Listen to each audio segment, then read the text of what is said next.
Ditreskrimum Polda Jawa Barat merilis sosok Peggy Setiawan yang diduga menjadi pelaku utama pembunuhan Vina dan Eki di Cirebon tahun 2016. Peggy ditangkap polisi saat berada di Bandung, Jawa Barat.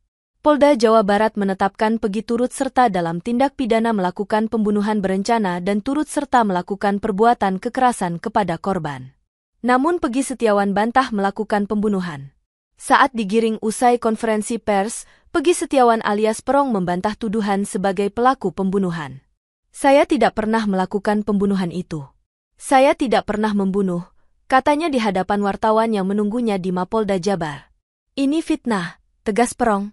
Bahkan Peggy mengungkapkan rela mati sebelum akhirnya digiring keluar lokasi konferensi pers.